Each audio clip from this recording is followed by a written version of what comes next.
That's Andrew Matthews. He is the endorsed candidate for Senate District 15. He is looking to replace Senator Dave Brown. Hi, Andrew. How are you doing today? Hi, Senator. Thank you so much for having me on. I'm doing well. Well, great to have you. You are replacing one of my favorite senators. Of course, he is Dave Brown is a member of the Dave Caucus. We have so many Daves in the legislature, in the Senate, that you can't swing a dead cat without hitting one. We're losing Dave Thompson. We're losing Dave Brown. And Dave Brown and I message each other. We're on one of the committees that we're on. He recommended me to be a lead Republican on the Energy and Environment Committee. And I always hold him personally responsible for me having to put up with Senator John Marty. But we're texting back and forth even on the floor, and we have a great time even though we're in the minority. So look forward to seeing you. I hope I see you down in the legislature.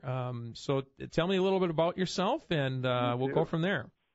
Well, thank you. Yes, I am running for the seat that encompasses a lot of Benton County, Sherburne County, Mille Lacs County, and pockets in Wright and Kanabec and Morrison. So pretty spread around the east central area here. My background is growing up here in the area. I've lived in the area for almost 20 years. Growing up, I did everything from farm work to retail work, stocking shelves and all of that, to helping run family small businesses. Oh, you're another one of those small business guys. Oh, my gosh. Yeah. Well, with real-world experience. You know, the last thing we need in the especially in the Senate, is real-world business experience. What is wrong? Yes. Yep, you're absolutely right. So I also then went on, I've completed Bible school, served as a pastor in the local community for several years. I completed law school at a conservative law school in order to train myself to be an advocate for truth and justice. That's two lawyers and two candidates here, just so everybody's scoring at home. That's two senators, two Republicans, and two lawyers. Well, there you go. No, we love you because we know when you are a lawyer, you are watching out for the Constitution and you're not just making it up as you go along. Exactly. And that's why I wanted to go the route I did, why I wanted to train myself in that area.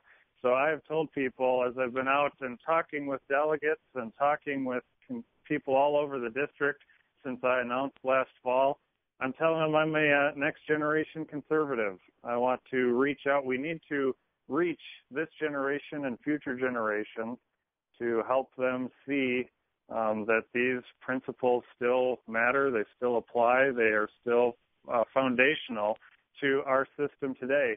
And so I have been in the district long enough. I know the local issues. I'll keep learning about them as I talk to more people around.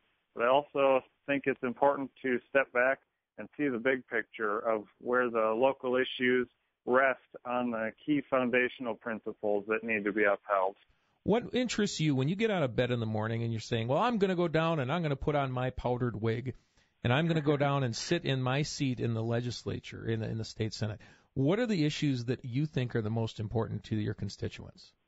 Well, the biggest ones that have come up in the district, I know on the south end, the Sherburne County area, has been all about energy, the Sherco power plant. That's what they say a lot to me, the changes that Xcel Energy has decided to undergo. And energy is important. And we all know that in the Minnesota winter, energy is vital and the costs need to be kept low. So I'm going to keep joining Representative Newberger and others that have been fighting for that plant, that are working to keep a well, diverse, and balanced energy proposal that can keep in coal, look at nuclear, natural gas, whatever is the cost-efficient means of doing that. I also hear a lot about Mille Lacs Lake, as you were mentioning earlier. That's what is talked about a lot on the north end, the Mille Lacs County area.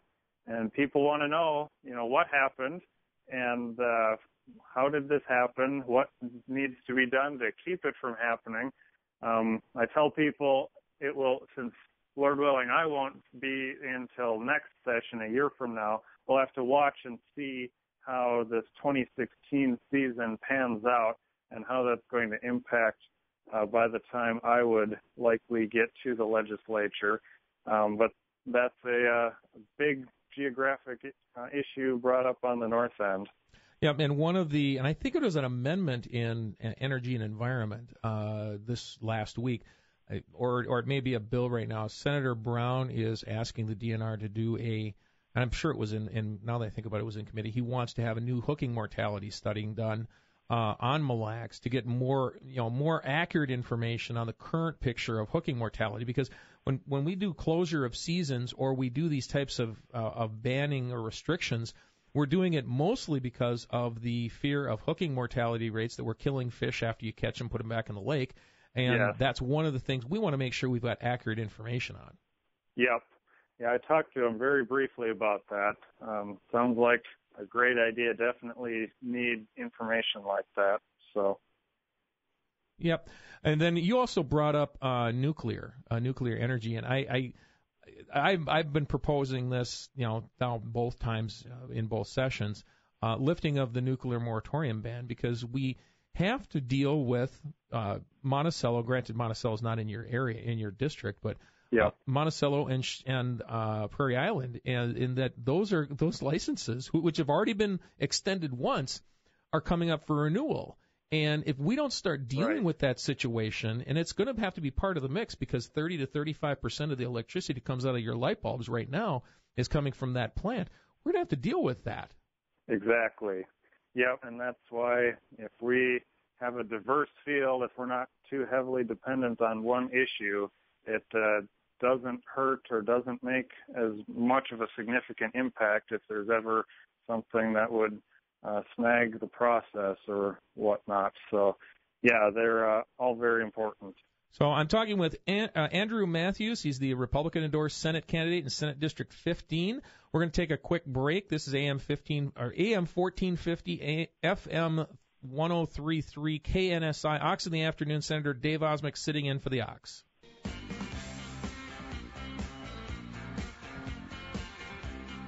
AM 1450, FM 103.3, KNSI, Ox in the afternoon. Senator Dave Osmek sitting in for Ox, at least for the next 40 or so minutes.